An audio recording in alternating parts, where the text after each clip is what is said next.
Fala pessoal, e aí, tudo bem? Estamos aqui mais uma vez nessa semana. Bom, para aqueles que não me conhecem ainda, me chamo Maciel Lemos, sou engenheiro agrônomo, sou servidor público há mais de 16 anos e há mais de 18 estou nesse mundo maravilhoso que é o mundo agro. Bom, hoje qual que é o tema? Adubação foliar funciona? O que você que está aí de casa pensa disso? Acha que sim? Acha que não? Bom, a partir de agora que nós iremos falar aqui no nosso canal é justamente a pessoa minha. Justamente, é tudo uma coisa pessoal. Cada um pode interpretar e achar do seu modo. Agora o que a gente vai passar aqui para vocês é o que nós achamos, o que nós entendemos através desses mais de 16 anos trabalhando na agricultura. Bom, uma das coisas que a gente tem que entender é como é que funciona esse sistema, né? Como que funciona o sistema da planta fazer a captação desse nutriente e dividi-la no complexo da planta. Bom, a planta é dividida basicamente na parte de copa, né, a parte central, que é a parte de caule, e a parte radicular. A captação por parte dos elementos está concentrada mais das raízes. Eu costumo dizer até o seguinte, que a boca da planta, sem sombra de dúvida, é a sua raiz. Mas não é aquelas raízes grossas, não, que fazem essa absorção. São aqueles pequenos pelos. Sim, aqueles pequenos pelos que tem nessas raízes que fazem esse processo de absorção. Bom, eu vou usar essa plantinha aqui, ó, como exemplo para vocês. Vamos imaginar que isso aqui seja toda a raiz das plantas, estão concentradas aqui. E aqui justamente a região que a gente costuma de chamar de região da rizosfera. É onde está a maior concentração de... as concentrações químicas que mais reagem através da planta estão aqui. Aqui também podemos dizer que pode ser concentrada aquela região onde está a região molhada. Aquela região vai fazer a concentração dos nutrientes. Ou aqueles nutrientes que já estão dissolvidos em água, que a gente chama também de solução do solo. Bom, o que acontece aqui? Para a planta poder absorver esse nutriente, ela precisa primeiro absorver líquido, justamente.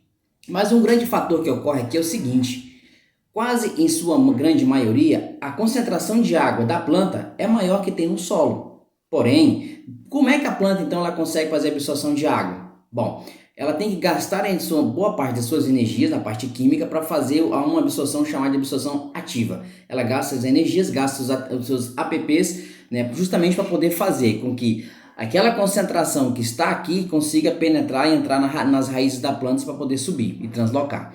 E esse efeito ocorre de um sistema chamado osmose. Para que a osmose ocorra, como eu falei, tem que ter uma absorção, um transporte positivo que ela consiga subir. Bom, ela acessando as raízes da planta, o que vai acontecer a partir daqui? Ela vai translocar até as folhas num transporte chamado de transporte por capilaridade.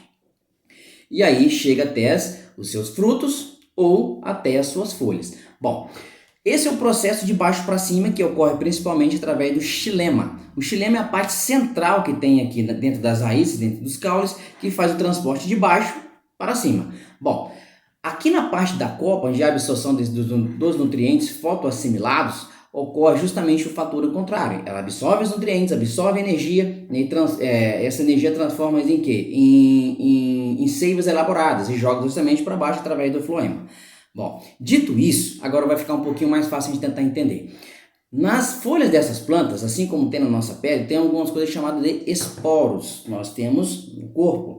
Essas plantas têm um pigmento, né, um elemento que chamamos de estômatos. Os estômatos como se fosse basicamente os nossos poros que fazem transpirar. Bom, o que faz os estômatos abrir e fechar são um complexo de coisas, dentre elas, né, alguns íons de potássio, temperaturas durante o dia, né, até mesmo durante a noite costumam se fechar os estômatos, durante o dia costumam abrir, então a luminosidade interfere também, e também altas temperaturas tendem a fazer com que esses estômatos fechem. Bom, agora é o seguinte, como a gente faz uma aplicação, aí que está um dos grandes problemas que às vezes o produtor não consegue entender. Seja produtor, seja técnico, tem que ter um horário adequado para fazer essa aplicação desse produto. Porque dependendo do horário que ele fizer a aplicação desse produto, a planta não vai conseguir absorver, que boa parte dos seus estômagos estão fechados.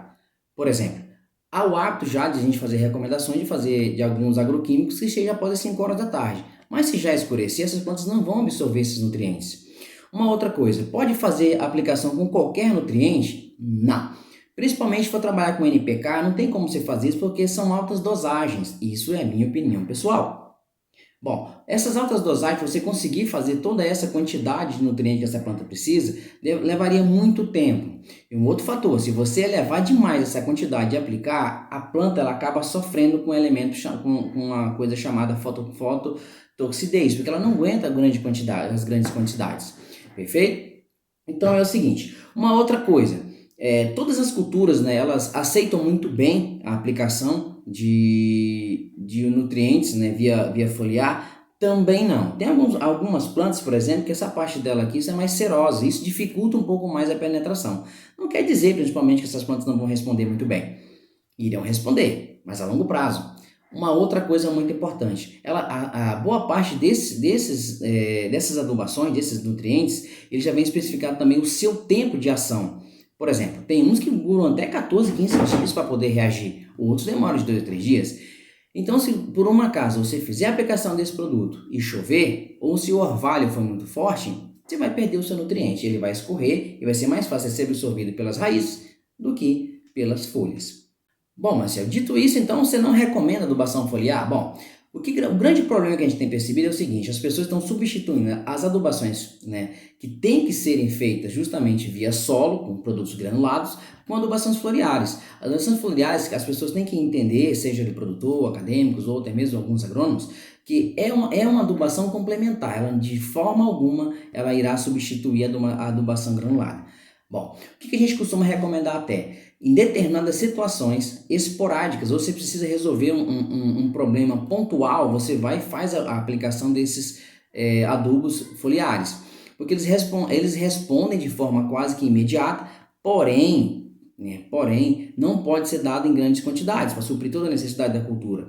Então, o que a gente recomenda se mais se faça essas aplicações via foliares? Principalmente for micronutrientes. Então, você vai fazer a aplicação de micro, de uma forma esporádica naquele momento, naquela ocasião, e depois vai fazer via solo. E na via solo a disponibilidade vai conseguir fazer com que ele passe aquele tempo a percorrer e a planta vai absorvendo conforme a sua necessidade. Isso a depender também do tipo de solo que você vai ter, da quantidade de CTC. O que é CTC, Marcelo? Através da sua capacidade de troca de cátions. De repente também você tem um solo aí que tem baixo CTC, solo muito arenoso, por exemplo, e vai fazer essa aplicação via solo, e a solo também não vai ter capacidade de reter esse nutriente vai ser perdido. Em situações também como essa, aí sim, a gente também recomenda que se faça uma adubação via foliar. Mas a adubação foliar não substitui a adubação via solo, é simplesmente um processo de complementação, ok? Dúvidas? Estamos à disposição sempre. Por favor, não esqueça, dá uma ajuda pra gente. Se cadastre no canal, acesse o sininho e não deixe de receber as novidades periódicas que estaremos colocando aqui no nosso canal. Um forte abraço e até mais!